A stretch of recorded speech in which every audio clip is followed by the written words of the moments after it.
Good morning. Let us start this class. This is the class for class 10, Geography, Chapter 3, Water Resources.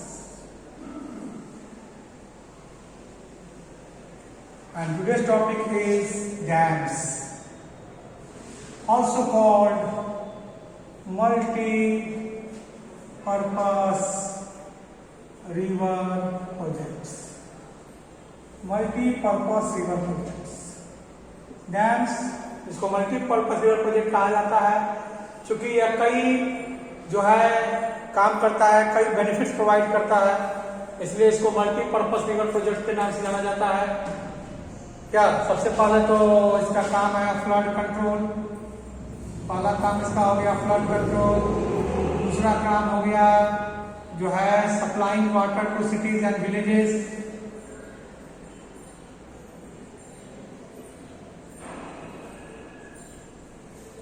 और जहां तक शहरों की बात की जाए तो सिटीज में सप्लाई करेगा तो इंडस्ट्रीज को फायदा होगा, ग्रामीण क्षेत्रों में सप्लाई होगा तो वहां पर इरिगेशन फैसिलिटीज को फायदा होगा। इसके अलावा पीसी कल्चर मछलियों को पालने में हेल्प करेगा। रिक्रिएशन है, नेविगेशन, इन सब में फायदा है। Generating power, it is hydel power. तो सबसे पहला काम क्या है? फ्लड कंट्रोल है। और इसी वजह से ये कई काम कर रहा है। Recreation, pisciculture, supplying water to cities and villages. जहां तक शहर की बात की जाए तो शहर को जो है इंडस्ट्रीज को फायदा होगा और विलेजेस में एग्रीकल्चर। और इसी वजह से, इन दोनों पॉइंट्स की वजह से हमारे प्राइम मिनिस्टर ने कहा था डैम्स को temples of modern India. First prime minister Pandit Jawaharlal Nehru said that dams are temples of modern India. Temples of modern India से संबोधित किया था हमारे फर्स्ट पीएम ने। तो ये सारे फायदे हैं डैम्स के। मल्टीपर्पस रिवर प्रोजेक्ट के नाम से जाना जाता है। और कैंपस ऑफ मॉडर्न इंडिया, इसी को देखा जाए तो कैंपस ऑफ मॉडर्न इंडिया किसको कहा गया? डैम्स को। क्यों कहा गया? दो कारण है। पहला तो विलेज को सपोर्ट करता है, दूसरा सिटीज को इंडस्ट्रीज के द्वारा, और यह एग्रीकल्चर, विलेज एग्रीकल्चर में डैम सपोर्ट करता है थ्रू वाटर। और इकोनॉमिकल डेवलपमेंट, और इस वजह से इकोनॉमिकल डेवलपमेंट होगा। कैंपस ऑफ मॉडर्न इंडिया इसलिए कहा जाता है बाय पीटी जवाहरलाल नेहरू, पंडित जवाहरलाल नेहरू के द्वारा कहा गया कि कैंपस ऑफ मॉडर्न इंडिया है। सही में यह कैंपस है क्योंकि विलेज और सिटीज इकोनॉमिक्स को सपोर्ट करता है। तो यह कैंपस ऑफ मॉडर्न इंडिया कहा जाता था, फैलाया पंडित जवाहरलाल नेहरू के द्वारा। इसको आप लोग नोट कर लेंगे कि डैम्स का बेनिफिट क्या है, मल्टीपर्पस प्रोजेक्ट क्यों कहा जाता है, और जो है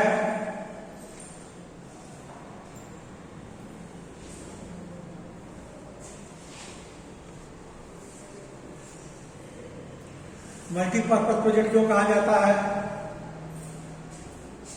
क्योंकि flood control, supplying water to cities, for industries, villages, for agriculture, for यहां पर समझेंगे फॉर पीसी कल्चर है, रिक्रिएशन है, जनरेटिंग पावर, हाइडल पावर है। थर्मल पावर पर जो हमारा डिपेंडेंस है उसे कम कर सकते हैं, कोयला कंजर्व कर सकते हैं, ये फायदे दिए जाते हैं। और पंडित जवाहरलाल नेहरू ने कैंपस ऑफ मॉडर्न इंडिया कहा था इसी वजह से। अब हम इसके ये तो पॉजिटिव इंपैक्ट है, इसको हम लोग क्या कहेंगे, ये जो पॉइंट्स है ये प्रॉफिट है, that is the benefits, positive impacts, benefits या फिर पॉजिटिव इंपैक्ट्स ऑफ डैम्स। लेकिन उसके कुछ नेगेटिव इंपैक्ट्स भी हैं, तो इस तरह से पॉजिटिव इंपैक्ट है वैसे ही नेगेटिव इंपैक्ट्स भी है। तो नेगेटिव इंपैक्ट्स पर चर्चा करेंगे।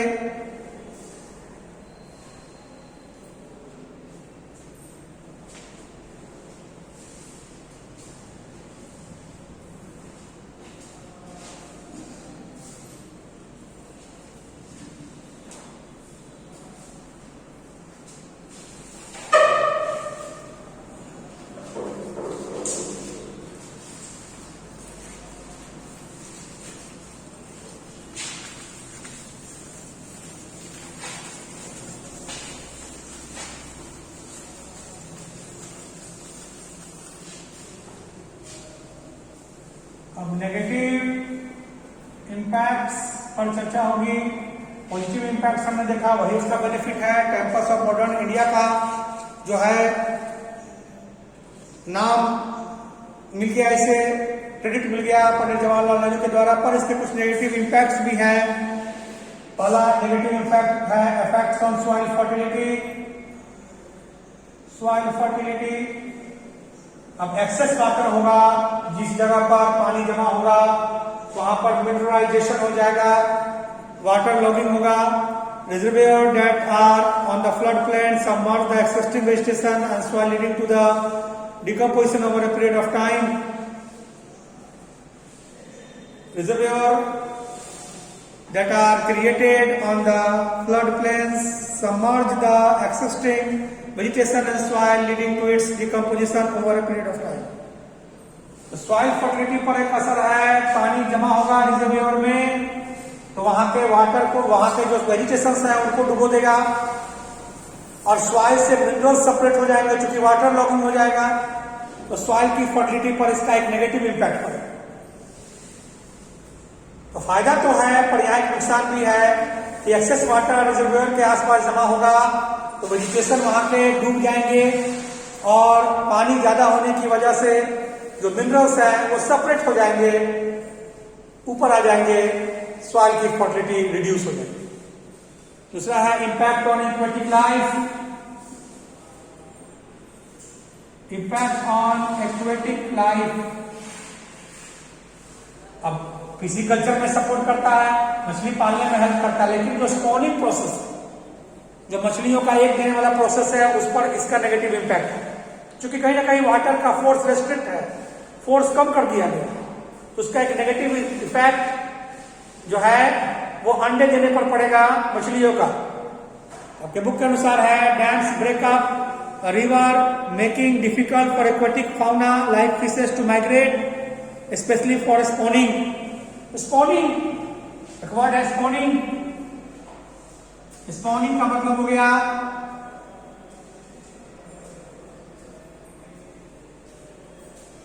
Egg for laying eggs.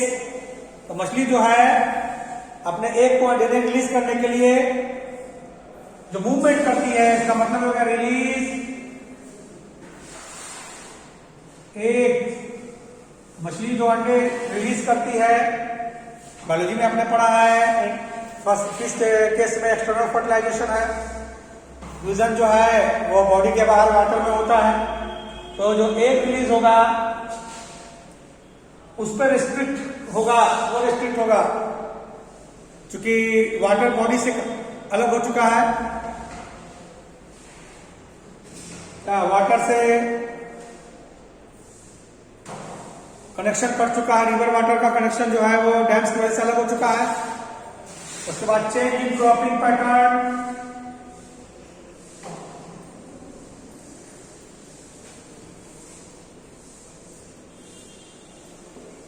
क्योंकि ज्यादा वाटर अवेलेबल हो जाएगा तो फार्मर्स कैश क्रॉप की खेती ज्यादा करेंगे और फूड क्रॉप्स की खेती पर इसका नेगेटिव इम्पैक्ट। वाटर अवेलेबिलिटी जो है वो कहीं ज्यादा होगी डैम्स की वजह से, तो फार्मर्स कैश क्रॉप की खेती पर ज्यादा फोकस करने लगेंगे, तो कहीं ना कहीं फूड क्रॉप्स की खेती कम हो जाएगी।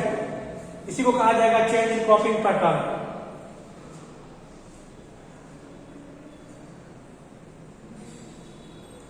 excessive sedimentation at the bottom of reservoir, excessive sedimentation at the bottom of reservoir, reservoir के बॉटम पर सेडिमेंटेशन ज्यादा होगा क्योंकि वाटर सेटल्ड होगा, पानी ठहरेगा तो वाटर के अंदर का जो सेडिमेंट्स होगा वो नीचे बैठेगा, नीचे बैठेगा, सेडिमेंटेशन बढ़ेगा बॉटम पर। और इसका इम्पैक्ट, नेगेटिव इम्पैक्ट दिखने को मिलेगा। और इंटर स्टेट वाटर डिस्प्यूट भी एक कारण बनेगा। सेडिमेंटेशन की वजह से फ्लड की संभावना ही बढ़ जाएगी। सेडिमेंटेशन होगा तो क्या होगा, फ्लड की संभावना ही बढ़ जाएगी। यानी जिस फ्लड को कंट्रोल करने के लिए डैम्स का फॉर्मेशन किया गया है वह फ्लड कंट्रोल नहीं हो पाएगा। तो ये सारे नेगेटिव इम्पैक्ट जो है वो है। इसी वजह से डैम्स हर जगह नहीं बनाए जा सकते, हर जगह डैम्स का प्रिपरेशन नहीं हो सकता है, डैम्स हर जगह नहीं बनाए जा सकते। ये सारे नेगेटिव इम्पैक्ट्स है। एक्वेटिक लाइफ का पुअर हैबिटेट होगा, ये कुछ नेगेटिव इम्पैक्ट है जिसकी वजह से डैम्स हर जगह बनाया नहीं जा सकता।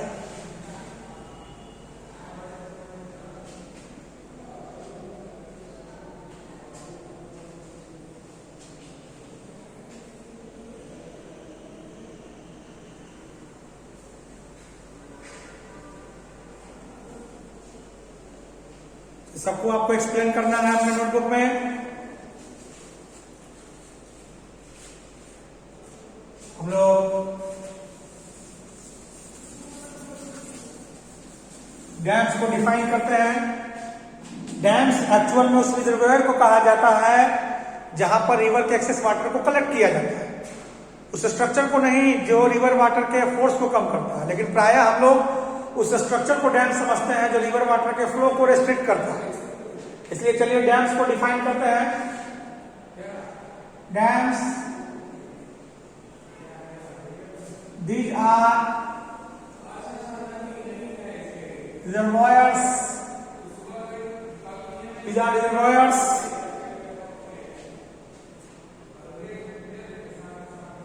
rather than the structure.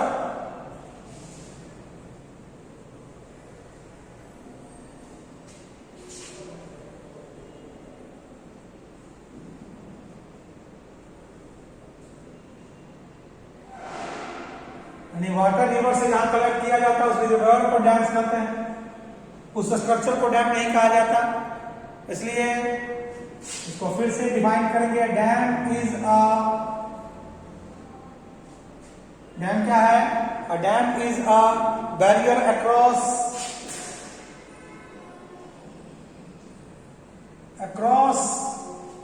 Generally हम लोग जानते हैं इस बात के following water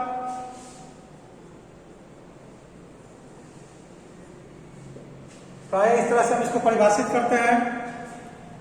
date obstruct direct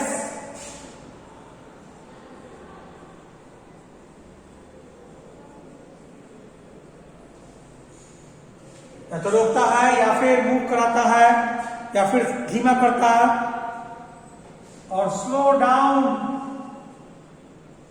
the flow, उस रिवर वाटर के स्पीड को स्लो करता है, often creating a reservoir or a lake.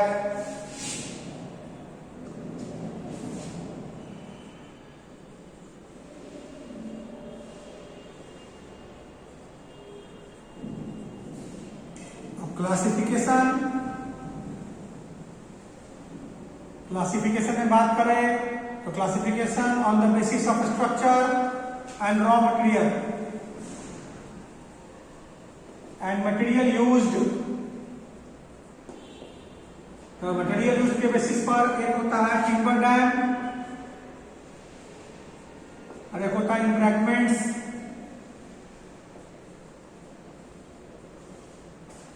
Timber और एम्ब्रैकमेंट्स डैम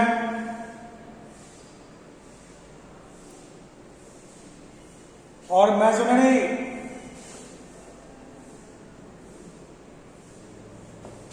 एंड यह स्ट्रॉन्ग डैम है, ये लकड़ी वाला डैम है।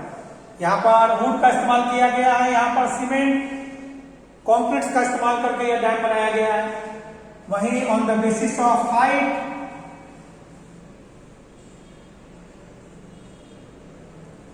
ऊंचाई के आधार पर भी डैम्स को क्लासिफाई किया गया है।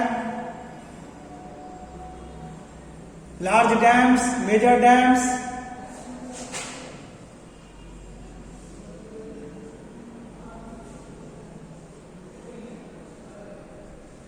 लो डैम्स, छोटे, large dams, low dams, medium high dams, high dams,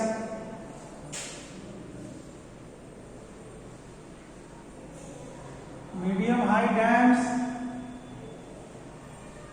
and numberly high dams. ये सब कुछ डैम्स के टाइप है on the basis of structure, on the basis of height और स्ट्रक्चर के बेसिस पर डैम्स के टाइप से इसको आप अपने फेयर नोटबुक में नोट करेंगे। हाइट के बेसिस पर डैम्स का क्लासिफिकेशन है कि डैम्स क्या है। तो आज हमारा टॉपिक में मल्टीपर्पज प्रोजेक्ट जो कहा जाता है उसके बेनिफिट्स क्या है। Prime minister, the first prime minister of India Pandit Jawaharlal Nehru ji ने डैम्स को टेम्पल्स ऑफ मॉडर्न इंडिया क्यों कहा, डैम्स को टेम्पल ऑफ मॉडर्न इंडिया क्यों कहा पंडित जवाहरलाल नेहरू ने, क्योंकि विलेज और सिटीज इकोनॉमी को सपोर्ट करता है। विलेज को एग्रीकल्चर के द्वारा, सिटीज को इंडस्ट्रीज के द्वारा।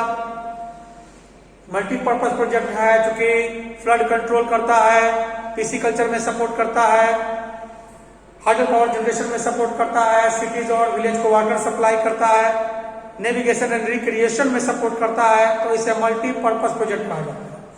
ये फायदे भी है उसके, लेकिन नेगेटिव इंपैक्ट भी है। स्पॉनिंग रेस्ट्रिक्ट करता है, एक्सेस सेडिमेंटेशन से फ्लड की संभावना बढ़ जाती है। क्रॉपिंग पैटर्न बदलता है, क्योंकि वाटर की ज्यादा अवेलेबिलिटी की वजह से फार्मर्स जो है उन क्रॉप्स की ज्यादा खेती करते हैं जो कि कैश क्रॉप्स होते हैं, और इसका एक नेगेटिव इंपैक्ट भी पड़ता है। रिजर्वायर के आसपास के एरिया के वेजिटेशंस पानी में डूब जाते हैं, सॉइल का मिनरल सेपरेट हो जाता है, तो सॉइल अपनी फर्टिलिटी भी कम गवा देता है। ऐसे में देखा जाए तो डैम्स के फॉर्मेशन के लिए लार्ज एरिया को कवर किया जाता है, डिफोरेस्टेशन भी होता है और लोकल पीपल को डिस्प्लेस भी किया जाता है। पहले आपके बुक में कहानी भी था सरदार सरोवर डैम के फॉर्मेशन से पहले किस तरह के प्रॉब्लम्स थे और वहां के लोकल पीपल को डिस्प्लेस किया गया था, जिसके अगेंस्ट में मूवमेंट चला था नर्मदा बचाओ आंदोलन। लेकिन अब चूंकि डैम बन चुका है तो डैम्स के बेनिफिट्स पर फोकस किया गया है कि 4 राज्यों को उस डैम से वाटर मिलता है, खासकर गुजरात और राजस्थान जैसे सेमी एरिड रीजन को डेवलप होने का मौका सरदार सरोवर डैम से मिलता है, जो कि नर्मदा रिवर पर बना है। तो बहुत ही इंपॉर्टेंट क्वेश्चन है कि सरदार सरोवर डैम किस रिवर पर है, तो आपको याद रहेगा ना, सरदार सरोवर डैम नर्मदा रिवर पर है गुजरात में। गुजरात, नर्मदा, सरदार सरोवर।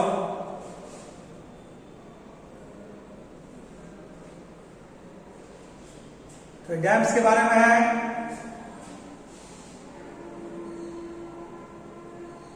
अब कुछ हाइड्रोलिक स्ट्रक्चर, हाइड्रोलिक का मतलब होता है system to channelize the natural flow of water, system to channelize the natural flow of water.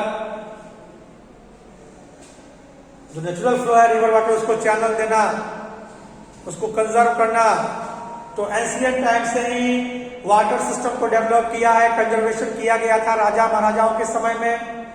कुछ ऐसे एग्जाम्पल आपके बुक में दिए हुए हैं जिसको आपको बढ़िया से फोकस करना है। क्या, जैसे एक एग्जाम्पल है फर्स्ट सेंचुरी का, इसमें श्री नागवीरपुरा जो कि इलाहाबाद में है, वहां वाटर हार्वेस्टिंग किया गया था ताकि फ्लड वाटर को चैनलाइज किया जाए रिवर गंगा का। चंद्रगुप्त मौर्य वंश के समय की बात है, चंद्रगुप्त मौर्य जिन्होंने मौर्य वंश की स्थापना की, उनके समय की बात है कि उस समय भी कंजर्वेशन पर फोकस था। डैम्स, लैक्स, इरिगेशन सिस्टम ये बनाए जाते थे उस समय भी। एविडेंस मिला हुआ है उड़ीसा के कलिंगा, नागार्जुनकोंडा आंध्र प्रदेश, वेन्नर कर्नाटका और कोल्हापुर महाराष्ट्र, यहाँ पर भी इरिगेशन वर्क्स के कुछ प्रमाण मिले हैं। इसके अलावा 11वीं सदी में सबसे बड़ा आर्टिफिशियल लेक भोपाल लेक बना था। 11वीं सदी में सबसे बड़ा लेक भोपाल लेक बना था। और 14वीं सदी में हौज खास, जिसका निर्माण दिल्ली सल्तनत के सुल्तान इल्तुतमिश ने किया था, इन्होंने कुतुब मीनार का निर्माण करवाया था। तो ये सब कुछ पुराने समय के हाइड्रोलिक सिस्टम से इसके द्वारा वाटर कंजर्वेशन को फोकस किया गया था। एंशिएंट टाइम्स लोगों को पता था कि फ्यूचर के लिए वाटर को कंजर्व करना है, इरिगेशन को सपोर्ट करना है। यह सिस्टम आज का नहीं है, पहले से ही लोग इन चीजों पर, राजा महाराजा इन चीजों पर फोकस कर रहे थे। तो आज भी इन चीजों पर फोकस करना है। पर डैम्स के केस में हम देख रहे हैं कि डैम्स के केस में नेगेटिव इम्पैक्ट है और कहीं ना कहीं ये पॉजिटिव इम्पैक्ट को ढक देता है। तो हर जगह डैम्स बनाना आसान नहीं है। रेन वाटर हार्वेस्टिंग एक बेस्ट वे होगा ताकि हम वाटर स्कार्सिटी के प्रॉब्लम को सॉर्ट आउट कर सकें। वाटर स्कार्सिटी के प्रॉब्लम को कम करने के लिए डैम्स एक बड़ा रास्ता होगा।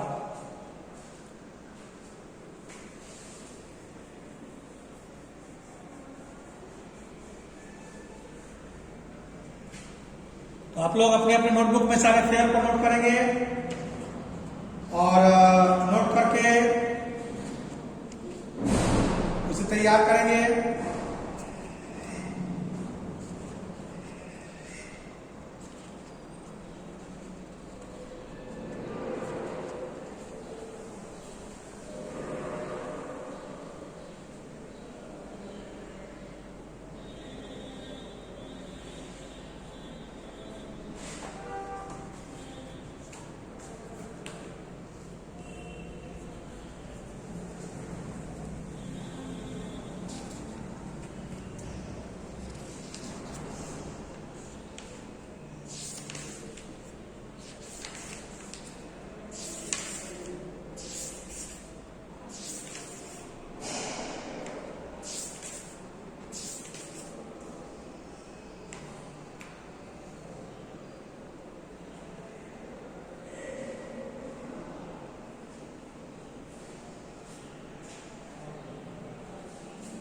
तो सारी चीजों को अपने फेयर नोटबुक में बढ़िया से रिकॉर्ड करके आप काम करेंगे। अब कल के क्लास में हम लोग फिर से जो है जो रेन वाटर हार्वेस्टिंग के डिफरेंट ओल्ड तरीके हैं और जो नया तरीका है roof top rain water harvesting, इस पर हम डिस्कस करेंगे। आज के लिए इतना ही। नेक्स्ट क्लास में अब हम लोग डिस्कस करेंगे।